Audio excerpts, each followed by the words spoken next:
Well, hello again. Protestants contend that the post-apostolic church has and still does at times teach error. Well, they have to believe this because of all the different Protestant denominations who don't agree with each other. Someone has to be wrong. So because of their insistence on the private interpretation of the Bible, error in Jesus' church has to be acceptable to them.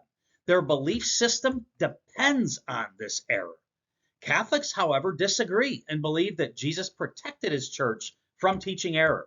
This is the last video in a three-part series that I made that addresses the false claim that Jesus' church can teach error.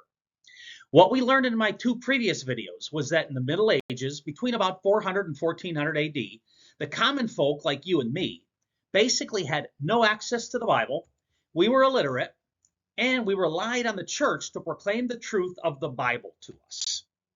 So now we conclude our series by asking this question to Protestants. So if the church did teach error, wouldn't it then be responsible for the lost souls who trusted it, for those that fell away from Christ? See, I picture a parent walking with their child. This child is dependent and relies on their mom and dad for health, safety, and protection. For instance, if these two were to get lost, who would be responsible? Who would be to blame? Well, the parent, of course. Now apply that same logic to the church in the Middle Ages. The child is the common folk like you and me, who have no choice but to depend on and trust the church, who is the parent in this example. If the church leads me down the wrong path due to teaching error, well, then who is responsible? Who is to blame? The church, whom you and I trusted, would be to blame for me falling away and getting lost. But getting lost has a much deeper meaning for the people who trust the church. For we believe that those who fall away from Christ are in great eternal peril. If the church was responsible for those who fell away from Christ, well, my goodness, what are the implications of that?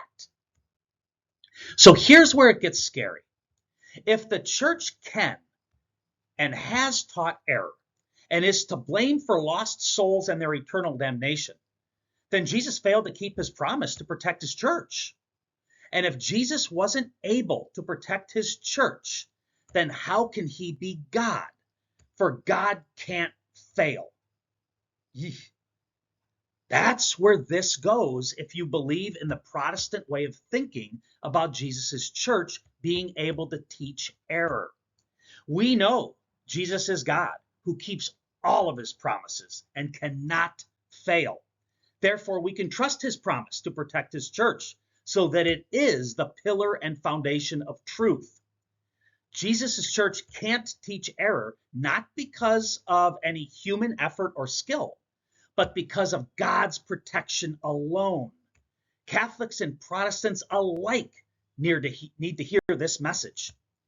I hope this series was helpful on your way to playing a little offense when talking to a questioning Protestant, and may God bless you as always on your faith journey.